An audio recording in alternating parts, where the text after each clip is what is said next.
Hey everybody, Dave Ward here. Want to take a second to talk about a change to Beachbody's policies and procedures that happened just yesterday. It's February 24th today. Happy Friday. That policy change relates to participating in multiple network marketing companies. So you can find that, first of all, at section 3.10.1. So if this is a big hot button issue for you, please pause this video, go to the policies and procedures. You can find them in the back office. And take a look at that as you're kind of following along the bouncing ball here. I want to get into the policy change, some historical background, why the policy has changed, and then also the practical application of this new policy change and how this sort of shakes out in the real world. Okay, so let's start with the policy. The new policy is that if you are a Team Beachbody coach, you are not allowed to participate in another network marketing company unless you're only doing so as a preferred customer, and basically what we would call a discount coach. Somebody who recognizes, look, if I sign up as a rep with whatever company, and then I can buy stuff at their distributor cost. Here, that's a 25% discount with Beachbody. A lot of people do that, and that's fine. And different companies set this up different ways. The key is you just can't be getting paid by that other company. If you are, whatever, you refer 3 people and you get some free stuff, that's you getting compensated by that company, and that's you participating in 2 network marketing companies, and that's no longer allowed. I want to go back really quickly, give you a little historical background. I think most of you guys know this, but I've been around this company since the beginning, and that's about a 10-year period of time. And I've seen this play out a few times, and the policy has changed over the years in response to that. And it's gotten kind of more and more strict. And just recently, things have kind of gotten out of control, and it was really time to tighten the language down. That doesn't necessarily mean that the enforcement is going to get tightened down. So I'll get to that last. So I'll get there.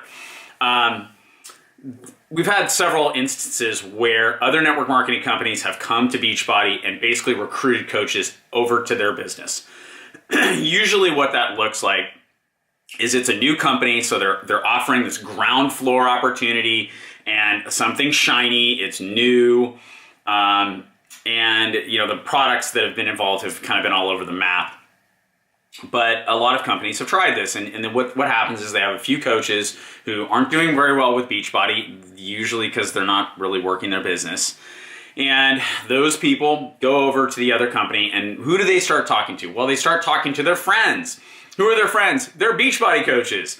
And so they start naturally thinking, oh, this person has had some success with Beachbody. They'd be really good selling whatever my product is. I'll go ahead and approach them about coming over to my company.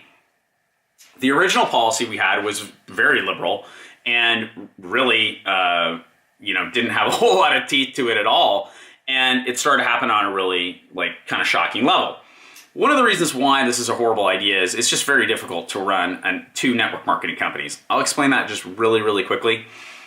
In order to be a successful Beachbody coach, okay, I don't know what it looks like if you're selling, wine or wrinkle cream or whatever, but in order to be a successful Beachbody coach, I have a real good grasp on what it takes. What it takes is an unshakable belief that we have the best company and the best products out there, period. If you're trying to run 2 network marketing companies, there's a competing belief system between those 2. Okay, that's fundamentally why it doesn't work. It also just doesn't work because you're just managing too many relationships and too many people rowing in different directions. You're really better off just focusing on one, and that's what this new policy is going to require people to do. So just pick one, okay? Go with that. Trying to build 2 of these things, I've heard people respond to this with, well, what about working 2 jobs? That's not the same. Okay, that's not the same as running 2 network marketing companies, because this business is about relationships, all right? And relationships require a lot of time and a lot of effort. They also require this very fundamental belief system that I just talked about. Okay, so that's why that doesn't work. But let me get back into it. So over the years, the policy's gotten a little bit stronger, as companies have gotten more and more aggressive recruiting us. Part of that is very flattering. I hope you understand. They're recruiting us because Beachbody has kind of become a gold standard network marketing company for how to do it, which is a good thing. It also puts a big target on you for other companies because we're very high profile now. We have an annual convention with 25,000 people there. We're kind of a big deal now.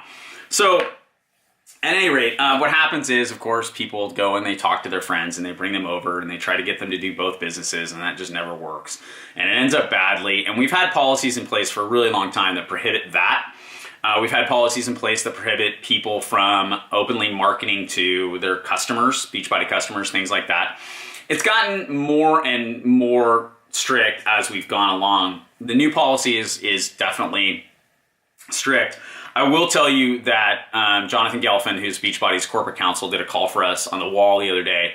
And basically, our policy is in alignment with what other companies are doing and have done. And he sort of commented that a lot of other companies have kind of giggle when Beachbody talks about some of their policies because they're more lenient than most companies. And so some of this is just coming into line with what the rest of the industry is doing and acknowledging that. But what happened most recently is that a new company called Direct Sellers, which is a wine network marketing company that probably most of you have not heard of because it really hasn't been an issue for our team, but it has been an issue company-wide.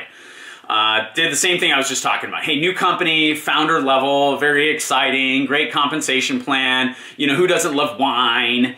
And, convinced a lot of people this does not compete with Beachbody in any way, which maybe on the product level is true. But again, you run into this problem of running multiple companies. And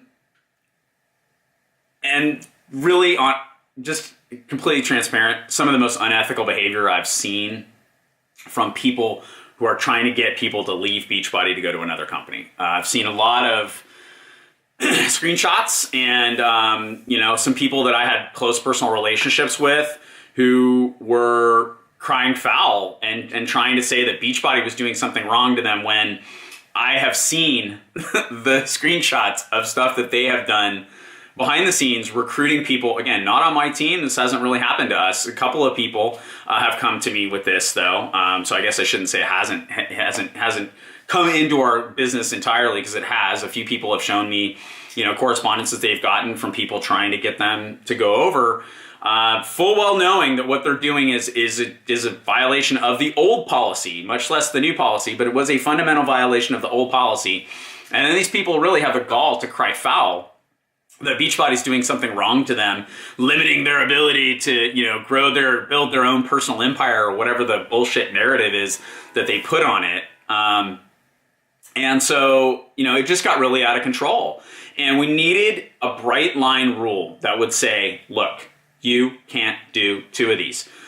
As we had a rule that would allow some flexibility there, people just took advantage of it. And really, one of the things that I've seen just recently, I had somebody from not from the wine company, but a different company, reached out to me last weekend, actually, to tell me that there was some guy coming into town from Dallas who earns $100,000 a month, and he wanted to meet with me. I'm so blown away. And he cited, when I pushed back and was like, hey, I'm not interested in that, he actually cited our policies and procedures as a reason that I could do this. He had them totally wrong and is going around and has some of you guys got contacted by this clown. And he's telling people what our policies and procedures say. He's not being accurate with you people, particularly now that we have a new policy that is real clear. Our old policy, again, was a little fuzzy. And people like this guy are using it to say you can do two companies. Not anymore. Under the old policy, there was some wiggle room there. It was not what this guy was talking about, and I corrected him on that. But right after that, he sent one of my friends who lives in Santa Monica the same message with the same policy. It's just ridiculous. So we just had to put a stop to the whole thing because it's getting out of control. So let's talk a little bit about, now that you have the historical background, you understand kind of why we had to do this thing. Let's talk about practical application of this. Okay, so here's how Beachbody compliance works. I want you guys to really listen carefully here, okay? Beachbody compliance does not arbitrarily enforce rules. They are not our enemy. They are, in fact, our business partner, and one of the most important pieces of this business that hopefully you never really even see is compliance. The work that they do is incredibly important. Not just on this issue, but on a wide variety of issues. These guys are not our enemy. They are our friends. I have, over the course of I don't know how many years, worked with them over and over again. If I want to do something and I'm not sure whether I can do it or not, I just go to Jemima at compliance and ask her, hey, is this okay? They will look over blog posts, they'll look over projects, they'll look over ad sets, whatever it is that you're wanting to know, is this okay? Ask. Seriously, ask them. They're fantastic people. They will interpret the policies and procedures the way they're written. So if you go to them and say, well, what if I just earned $100 a month with another network marketing company? They're going to tell you, no, that's a violation of the P&P. And it is. But I want you to just understand how these guys work and what this behavior, what this new rule is really designed to target. It's not designed to target your friend who is a Rodan and Fields rep and that's her career and she is killing it over there, but she likes to get a discount on Shakeology. That's not what this is designed to target. Now, technically, is that a violation? Yes. Yes, that is a violation of the rule. Is that who they're looking to get after? No. They're looking to get after the people that I just talked to you about and gave you the historical background of this thing. It's people from these other companies who are coming in here, recruiting people away to their new company. And I will tell you, in many cases, people are very sad that they left. A lot of people are really bummed out that they took the bait on these get rich quick schemes and bailed on something that they were building that was related to this stuff and went off and tried to score, hit it, with a lottery ticket at some other company, because they get there and it's not real. And they get there and they realize, oh, this is a startup and startups suck. I was a part of this business when it was a startup. It was really tough for the first 4 or 5 years. Then we got some traction and we got going, and then it's been fantastic. But getting it going was really a lot harder than I ever thought it was going to be. And really, Monica, who was there from the very, very beginning, will tell you the exact same thing. That's how these businesses work. And so, I just want to kind of cover that with you guys and give you a little bit of background. Tell you, don't freak out. A lot of you guys are asking rules. There's an FAQ on this. It's 9895, and it doesn't have a whole lot of information now. That FAQ will grow as people start to ask more questions and start to figure out the specifics of their circumstances. I don't want you to freak out about this, though. If you're not actively building 2 MLMs and one of them's Beachbody, you really don't, I think, have much to be worried about. This is really designed to target the people who were really, they were violating the old rule, and they were doing it. They were very smart about the way they did it. I was going to use the word sneaky, but maybe the word is smart. And so we needed to have a rule that was in place that would address all that, and that is our new policies and procedures. Again, 3.10.1. If you have questions about that, go ahead and post below. If it's in a group that I'm not a part of, I obviously won't see that, but I'm happy to answer any questions I can. I don't have a whole lot more information, though, so the specific situations that some people are posting, I don't know. Good question for Jemima, maybe, if you're concerned. You can get them at compliance@beachbody.com. That's all I got. I got to go do calls. Happy Friday. Enjoy your weekend. And again, don't stress too much about this. All right, guys. Talk to you later.